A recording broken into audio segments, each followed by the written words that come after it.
National debt is at 100% of GDP. The sorts of cuts that need to be taken, the sort of decisive action that needs to be taken is far more drastic than a simple £5 billion welfare cut, and yet this government is incapable of even making that most modest cut. It's not even a cut, actually. The welfare bill is going to increase so exponentially. This was just simply an attempt to try to slow down that inevitable rise, let alone take things back. Despite the fact they've got a 170 strong majority, they are paralysed. And this is a paralysis that will last for 4 years. Because though they are paralysed in policy terms, if it comes to a vote of confidence, the rebels will back the government because they do not want an election to take place, because they know that they will be put to the sword by Farage's Teal Army up and down the country. Do we need two more major political entities on the right when Reform are currently, as I look today, riding high in the polls with 30%, Labour on 22, the Tories on 16? Do we need this split in the right at the moment? I do not think he should be charged. I think Lucy should be out. Yes, no, I agree with you. And I don't think charging him improves matters. I do. I don't think it does. I think there needs to be a single standard. We may disagree with it. Nobody should have been charged. No one should be arrested. But you can't possibly have a situation where you have such obvious two-tier justice.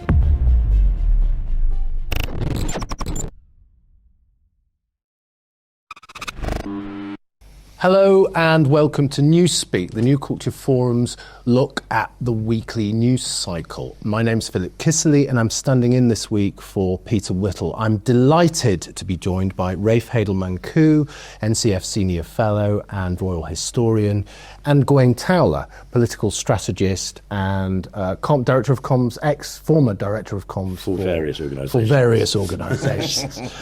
Before we get into the stories this week, Rafe, we've got some NCF Locals events, haven't we? Yes, even though summer's here, we have a full tranche of events taking place up and down the country. In July, we're going to be in Manchester on the 5th of July for an afternoon meetup. On the 8th in Brighton. On the 9th of July in Cambridge, we have an event with Dr. James Orr, Professor Simon Conway-Morris and Dr. Oliver Rudland, and they'll be discussing Christianity and the university. So that'll be quite a good debate. On the 12th in Southampton, we have a number of speakers, including Stephen Barrett, Jeff Taylor, Charlie Downs and Lawrence Pathis, discussing what the heck is going on in Britain. On the 12th, there'll be a Carlisle talk and discussion. Also on the 12th in Edinburgh, there'll be an event on the question of inclusiveness with James Carb. On the 13th in Birmingham, it's the second birthday of the Birmingham branch, and so our very own national coordinator, Philip, will be there. So if you want to meet Philip, do come to that. 15th in Newcastle, on the 16th, the North London chapter will have a guest speaker from Restore Trust, which is trying to rebalance the wokery in the National Trust. On the 20th of July, we'll be in Norwich for a picnic on the Norfolk Broads. And on the 31st of July in the southeast of London, once again, Philip will be at an event there. And then there's much more coming up in August, which we'll tell you about later. These events are all free of charge, a great time to meet other people from your local area, a safe space to chat freely about anything you want to do. If you want to come along, please do email locals@newcultureforum.org.uk, locals@newcultureforum.org.uk, and we'll summarise all those events in the comments. Yes, and we've got a couple of new groups as well, which we'll be developing over the next couple of months. We will be having a launch event. It's not on the platform yet. We will be having a launch event in Oxford, and that will be on July the 29th. So if you are in or around Oxford, if you're interested in joining that new group, do get in touch with us, do email us. We'd love to see you there. Okay, so that's Oxford on the 29th. Right, should we get into the stories then? Because there's quite a lot going on this week, and I thought we might start with our Chancellor of the Exchequer in tears at work. Now, you know things are going pretty wrong when that's happening. This is on the back of the recent welfare reforms and the U-turn after U-turn after U-turn from Keir Starmer. So originally this was about saving £5 billion before 2030. They are not going to save a penny now. Okay, this is a complete disaster for the Labour Party, a complete disaster for the government. Rafe, what on earth is going on? Well, we've essentially seen the Labour Party imploding. I don't think it's possible. 4 years is a very long time in politics. It's hard to see how Starmer can recover from this. He's walking wounded and is essentially using his Chancellor as a shield to deflect away the incoming blows coming not just from the opposition but from within the Labour Party. It's now a party that is run from the backbenchers. The front benchers become emasculated. This is just the latest in a series of U-turns. We saw a U-turn on the winter fuel allowance. We saw on the rape gangs, of course, talks about U-turns even on inheritance tax for non-doms and so forth. This is a party which is supposed to be leading the country out of a very bleak period, and in fact it's descending ever more down into the darkness. And it's quite frankly, it's a desperate situation, not just for the government, it's a desperate situation for the country, because we are, essentially in an economic peril such that it's entirely possible to see by the end of this parliament the IMF having to come in and bail out this country. We already have GDP. National debt is at 100% of GDP. The sorts of cuts that need to be taken, the sort of decisive action that needs to be taken is far more drastic than a simple £5 billion welfare cut. And yet this government is incapable of even making that most modest cut. It's not even a cut, actually. The welfare bill is going to increase so exponentially. This was just simply an attempt to try to slow down that inevitable rise, let alone take things back. This country is spiraling out of control, and yet the Labour Party has been taken over by a far left who are economically illiterate, who have no understanding at all of the challenges faced by this country, and who simply think they can just apply tax upon tax on wealth taxes, on workers and on corporations. And I'm afraid if this carries on, we'll be heading to something short of bankruptcy. And it shows also what happens when you put people into positions of power because of what they represent rather than of any qualities and skills that they may have. And I speak of the Chancellor here, who may be a perfectly fine person, but clearly isn't up to the task. We can now see that the Empress had no clothes, and this is a woman who inflated her CV, artificially claimed experience that didn't exist, and yet was so proud of being the first woman Chancellor.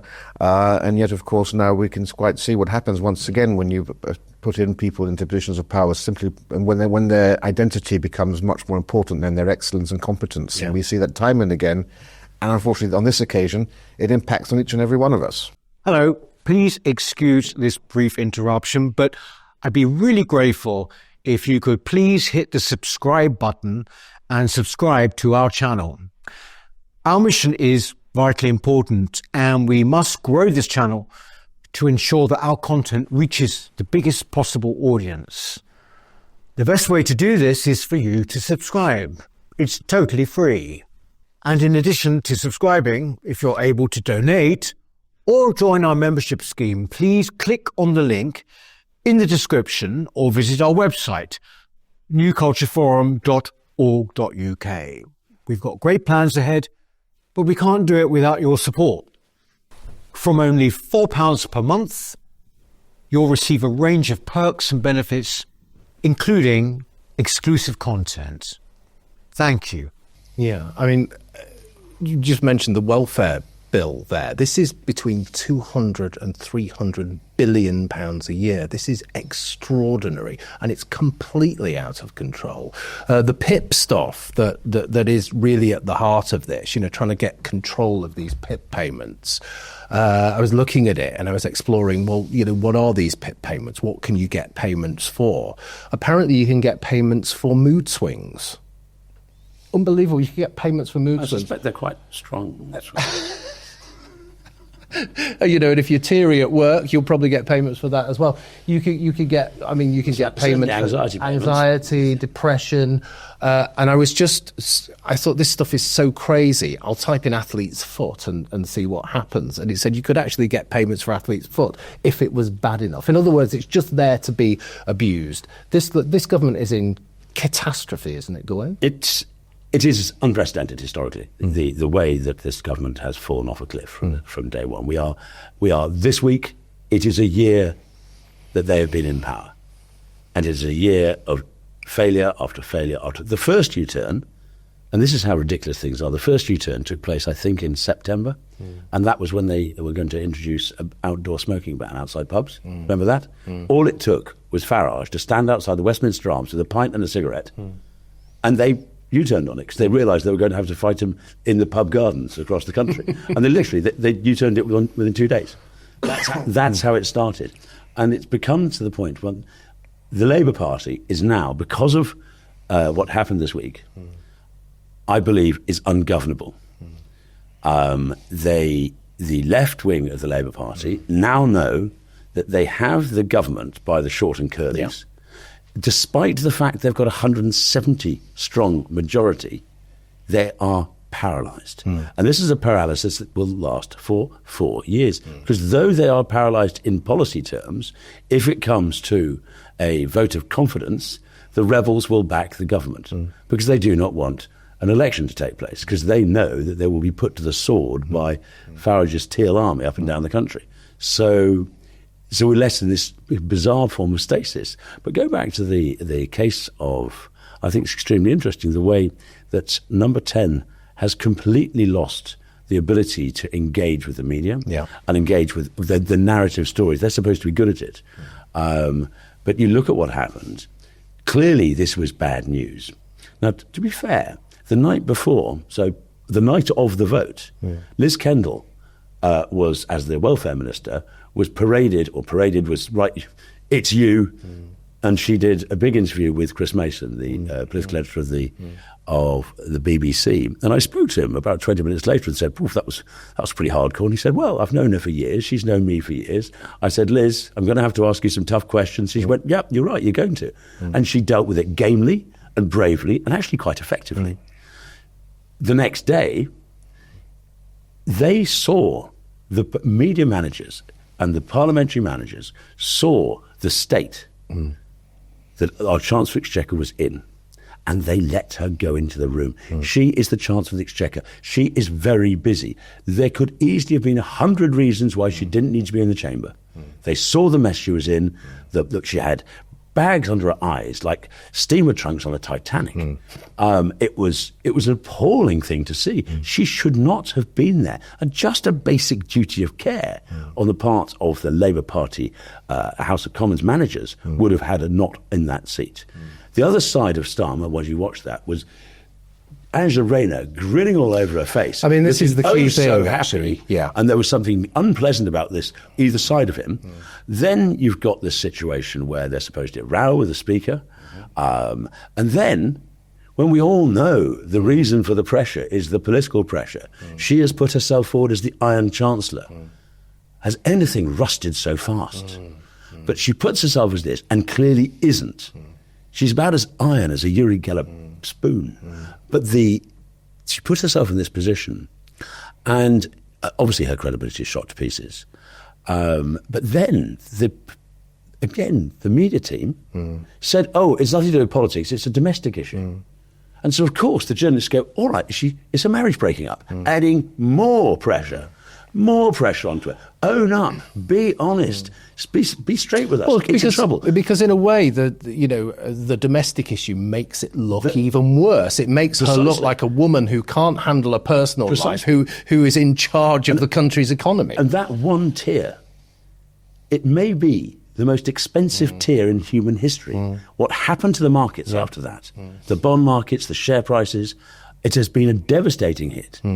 The situation today is just as bad as the situation was under Liz Truss. Well, the bond markets have recovered now to where they were before Prime Minister's questions, and that's because, of course, of the vote of confidence that Keir Starmer belatedly gave to her, was unwilling to give on the floor of the House of Commons, but having seen the bond markets then came out and said that. But that's even more telling, because what that shows is that for all the criticisms we can quite rightly make about the Chancellor, she is that the markets see her as the only or the most sensible of complete economically illiterate figures, and that if she is the only person who can stabilise the bond market, that doesn't speak very well for the future of this country. But your reference to the Titanic is actually very good, because this was one of the longest slow car crashes in political history.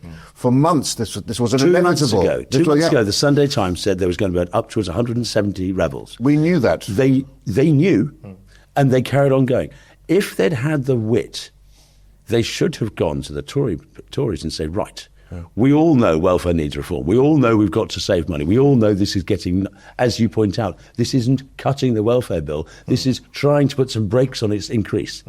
We know that, and trying to cut a deal with the Tories on that thing, because whoever gets into power next time will have to cut the welfare bill.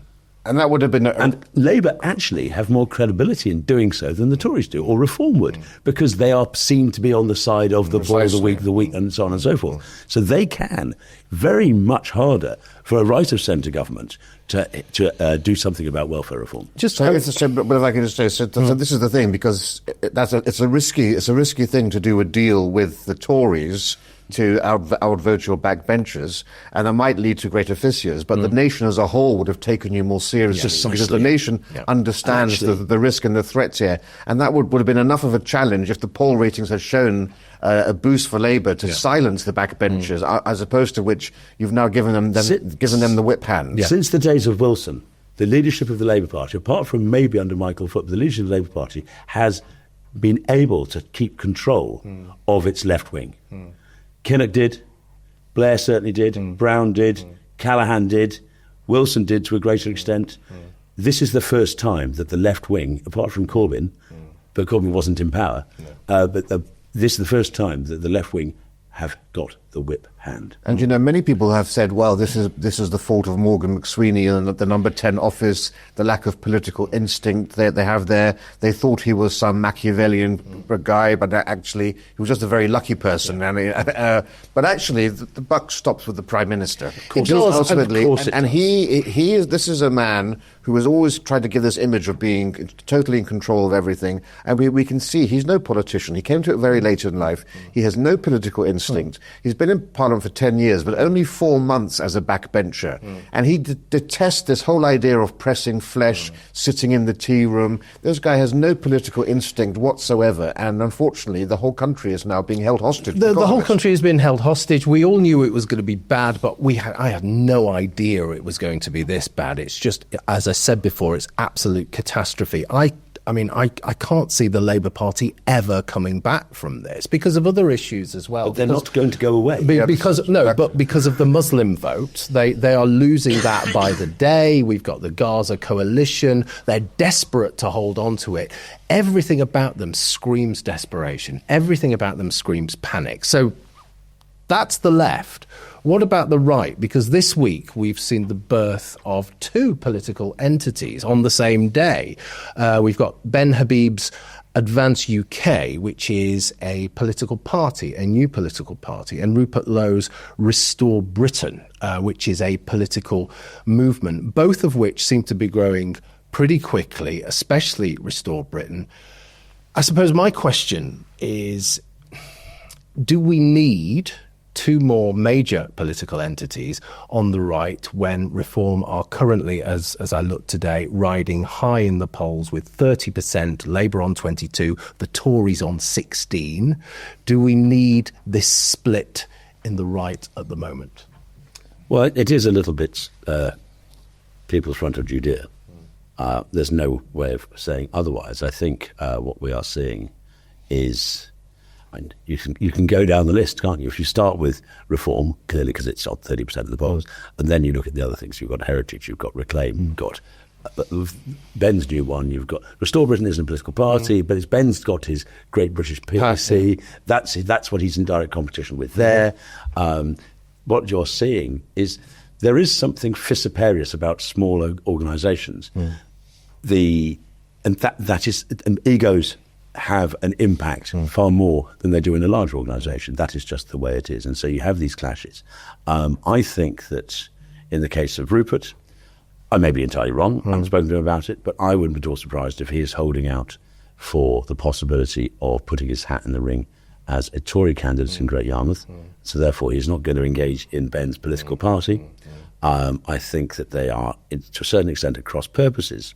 But, people do what people want to do. And if people want to support, I suspect a lot of the people who are supporting Restore Britain are Reform voters and members who will continue voting and being members of Reform. I suppose my question is, will Restore Britain be able to hold Reform's feet to the fire? Well, we'll have to see. But what all of this does show is that all of the dynamism in politics is on the right. The left don't have any of that at the moment. People are going to the Greens or the Lib Dems, but there's a dearth of policy ideas. There's the energy and the enthusiasm is on the right. And yes, there is, so one of the great issues people have, look, Reform to me is the only game in town. There is no other chance. This is one of those moments, it's a once in a century moment when the tectonic plates of politics forever change. So 100 years ago, the Liberal Party was displaced by the Labour Party. We are at one of those critical moments where we could see the death or the marginalisation of the Tory Party and then being replaced by Reform. That should be the first goal, just to fundamentally shake up the two dinosaurs and get a new party in there, and then hopefully work towards ensuring that Reform expresses the policies which many of our viewers want. Now, at the moment, we don't see many policies coming out of Reform, but at the same time, there are no policies being put out by this new Advance Party. Restore Heritage have a few policies there, but there's no detail there. It's ban the burqa, it's bring back the death penalty, it's an Englishman's home is his castle. I mean, that's meat, that's red-blooded meat for all Reform voters, but I'm sure, of course, that there's a lot of synergy there. But yes, the thing is, as was the case with the Brexit Party and with UKIP, it was all about keeping the Tories' feet to the fire. That's ideally what you would want something to happen to with Restore Britain, except that it's not a political party. It's not, doesn't exist to fulfil that function. I think you're quite right. I think this could be a way of backdoor entryism into the Tory party for Rupert Lowe, very much. But look, I noticed he's got Sue Hall on his board, for example. Suzanne Hall, yeah. Now, one thing, I don't think they've got the first idea how hard it is to set up a political party and make it any sort of runner. I've been involved in the creation of two, and it's been dashed difficult. It really, really is. I can't tell you how hard that is. So there's that one. And secondly, you talk about the dynamism within on the right. You've got a series of organisations. There's a new think tank, the Centre for what is it? Centre for Britain. You've got them starting to work on policies. I know that Reform itself is now setting up policy groups. I now know that, and these people, you've got the PAC coming up with ideas. Sorry, the Garton working on things. Sorry to interrupt. That's a really important point, isn't it? That Reform are having to absolutely take policy really seriously. Because we could be in government. They could be in government in 4 years' time. The greatest danger for Reform, and I think for the country, is if we accept that Reform may well get into government, and obviously we never know until it happens, we will have to have a very defined set of strong policies that we have sold as a retail offer to the country. Because Labour think they're having a hard time now. If Reform get in, House of Lords, the judiciary, the Quangos, the establishment, the Westminster, the Whitehall, every single part of the current establishment setup will be set hard against us. So we are aware, not only do we need to have a strong set of policies on those issues that drive and are causing so much strife in the country right now, and some solutions to those problems, but we also have to work out the delivery process. And so having a number of different groups and think tanks and others coming up with ideas, coming up with policies, the best thing a think tank ever does is it writes a policy and puts it on the table. If a political party comes along and picks it up and goes, you know what, we can use most of that, but we'll fit it into our broad agenda, then that think tank is clicking its heels as it runs down the street. NCF would be the same with some of the things you've done. Sorry, the reason I mentioned policy before is because, they are thin on the ground at the moment, aren't they? But also it's about governance, and you're talking about Reform, working with think tanks and those kind of synergies.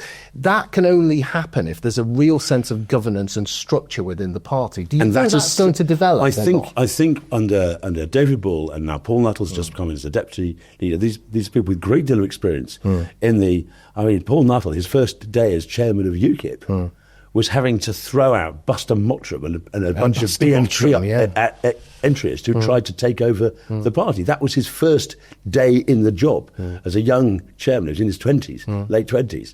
And that's the other thing. If you look at the people we're getting elected at council level, the people who are being represented, there is the enthusiasm and the lack of cynicism. These people have got elected without having spent 15 years fighting their friends to get a award that they might win. They've got elected. They are keen. They are enthusiastic, and there is no. But they all understand it's this delivery thing. Because if we have seen, as we have, the Tory party is dismissed as an irrelevance in large parts of the country. Labour Party is getting that way in large parts of the country, and Reform are the major beneficiaries of this. But if we fail to deliver the democratic base of Britain, we already have those polls that 27% of the under 30s want to see a dictatorship. If we may well be the last throw of the democratic dice, because if we fail the people, what happens next? Well, this is what we've said many times on this channel as well. I mean, this is the last hope for many people. They're betrayed by the Tory party in election after election after election on immigration and everything else, betrayed on Brexit.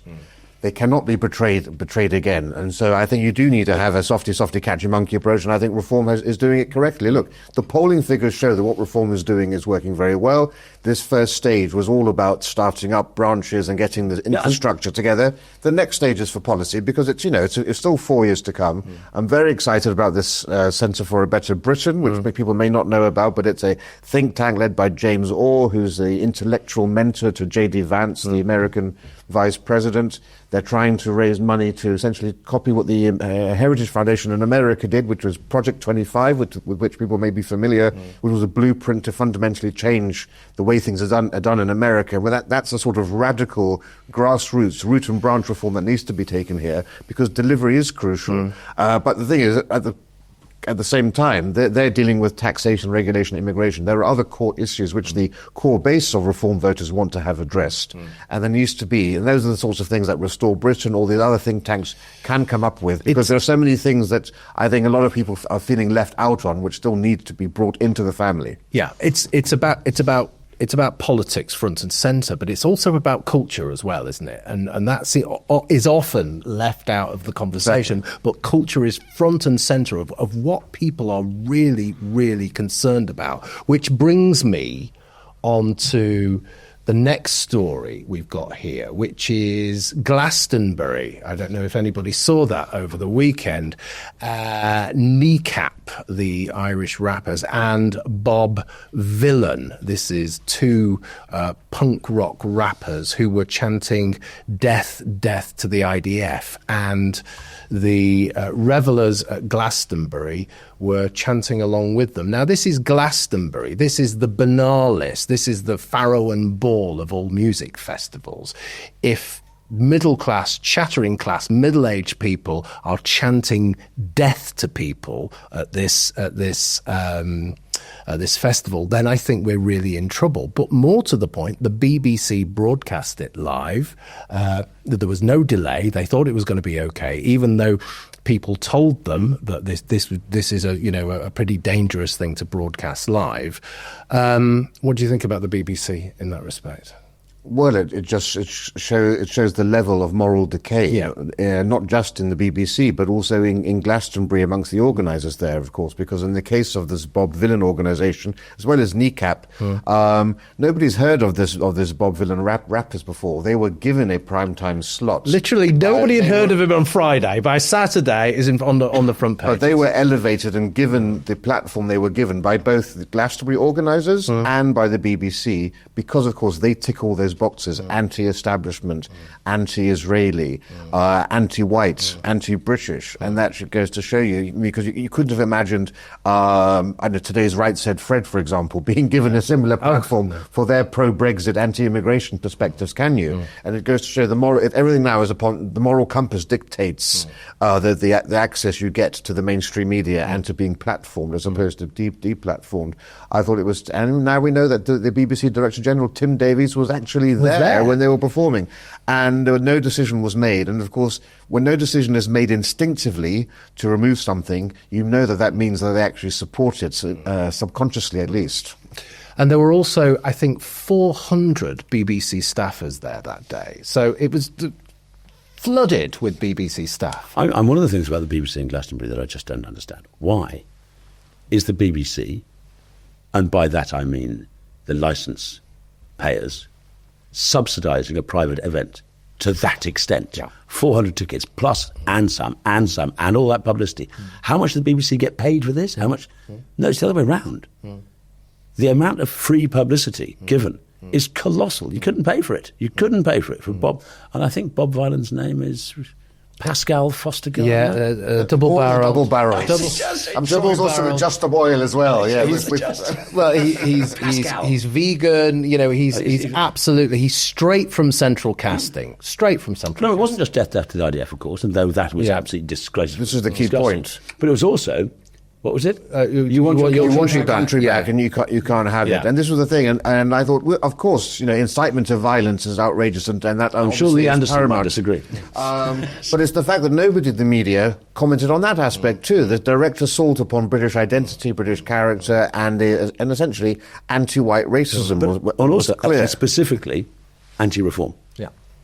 Because that has been the slogan being used for the last year by Lee Anderson. That has been very much a slogan, we want our country back, which is very much a very reform-specific. Very, very specifically reform, but also, and this is an indicator of just how devastatingly unpopular Keir Starmer is with absolutely everyone, he was having a pop at Keir Starmer as well. Yeah. No, there's a surprise. But I think in some ways, and let's be counterintuitive about this, it's great. All this kick-off, because so many people were disgusted by it, so many people were horrified by it. And you saw the pictures of the crowd. Yeah. You saw the pictures of the crowd. Do you remember when you had the march for Brexit through London, and you had the odious Jon Snow from Channel 4 News look out and say, I've never seen so many white people in my life. He's never been to Glastonbury. Jon Snow goes every year to Glastonbury, which is 10 times larger, 10 times more white than that ever was. But you know, the one good thing about all of this has come out is the fact that there was a tendency to think that everybody in the music agents, everybody is all on the side of the left, and the degree to which Bob Vylan's been cancelled. He's been denied his US visa. The US tour won't go ahead. Been dropped from headlining in Manchester, dropped in France. He's lost his own. They've lost their own agent as well. So that's encouraging to see. But let's just remember that we have a political prisoner in jail called Lucy Connolly, 31 who is in prison for having said, "I don't care if you burn them, but burn them all down for all I care for the migrant hotels." Now I looked, and this chap said, "If your landlord raised your rent, better get yourself a gun." And said, kill the Queen, lynch your leaders, burn those effing buildings down, eat the rich. I mean, if the police don't charge this, and I'm a free speaker, and I think you should be able to say all of that, absolutely, right? But the point is, you can't have two-tier. Yeah. That's my problem. If, you know, that's... It is. I do not think he should be charged. I think Lucy should be out. Yes, no, I agree with you. And I don't think charging him improves matters. I do. I don't think it does. I think there needs to be a single standard. We may disagree with it. Nobody should have been charged. No one should be arrested. But you can't possibly have a situation where you have such obvious two-tier justice. And if charging him inflames and enrages the left, then maybe you will begin to see people look at this more accurately, because right now it's just the right who get riled up. If the left can get equally riled up, maybe we will see an end to these ridiculous speech laws. And I think there's something else as well, and it's about the quality of our popular culture at the moment. I mean, the level of his rebellion, it's almost like you speak to a 14-year-old and say, be rebellious. That's what the 14-year-old, you know, an averagely intelligent 14-year-old, that's what the 14-year-old would come out with. This is ludicrous stuff. It's so low quality. And yet you have all of these people, these chattering classes, hundreds of thousands of them, lapping up every single word. You know, and I think the average age at Glastonbury is about 45 as well, you know, they're all civil servants and all of that kind of stuff.